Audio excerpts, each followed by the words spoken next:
Freelancing allows for a lot of creative freedom, but it also requires handling business responsibilities like finances, scheduling, and client communication.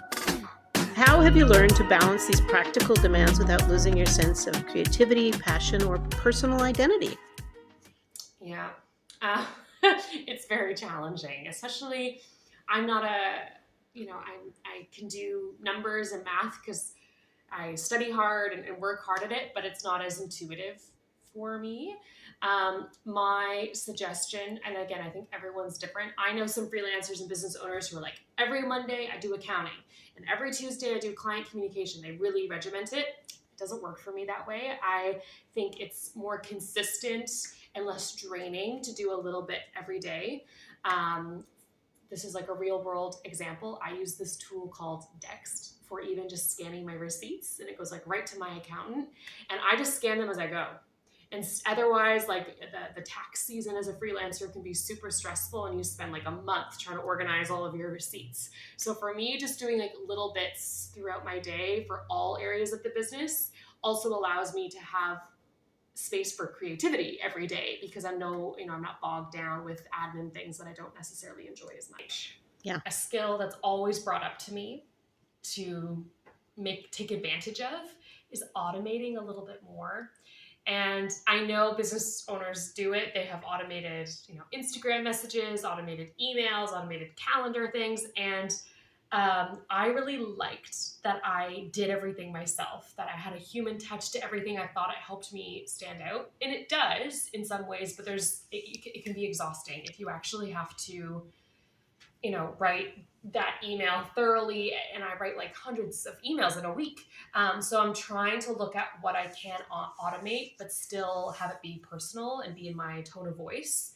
And that's, with AI now and just the way technology is set up, there's so much possibility for that. And I'm trying to find the right balance between being me and having automation so that we can scale. Otherwise the business can't grow because there's just only so many hours a day to teach what I teach and how I teach it without having a startup in a completely different industry.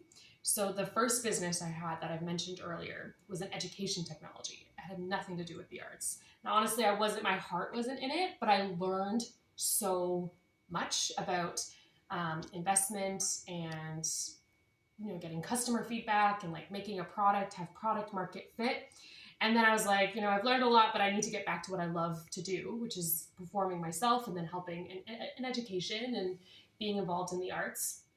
And when I started teaching models and actors, I thought to myself, every model is a startup, or every actor is a startup business. They also have to think about, how am I going to market my services? How do I find product market fit? How do I find an investor? And in this world, having an agent is like an investor because they're investing their time and trying to launch your career to get a return on it. And all of the business skills were perfectly lined up with being a model or an actor. And it isn't obvious to people. They think, oh, I'm a model and my agent's going to get me all the work. And they forget that they're the business. I say at the end of our industry business class, which you mentioned in your question, that I say, congratulations, you're all business owners now. And people don't expect that. They're like, I just want to take some photos, or I want to do some acting. But I think if you're going to be successful in it, every model and actor, they're a startup business. And I think if you can look at it that way, you triple your rate of success. It's about the future. First one, you have seen the fashion and creative industries change immensely in your 20 years of work in the traditional agency representation, plus the emergence of social media and direct to the client booking. Absolutely.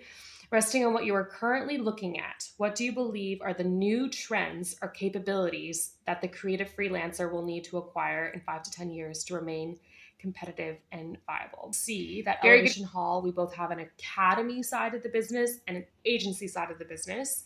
And the agency, that's where we book some of our students' work in the commercial film modeling world. I deep down believe that in a few, probably 5 or 10 years, agencies might not even exist in a traditional sense, where models just wait to hear from their agent and then they go to a booking and come home. I really think that the model and talent will be like in the driver's seat of their career. They will book a lot of their opportunities themselves, but they will still need a network of freelancers, whether you're an accounting freelancer or a coach or a talent manager, to assist them. But I think, yeah, agencies in a classic like modeling agency ways like won't even exist. And I think, what skills do I want to offer to really just help the model and talent with their own business?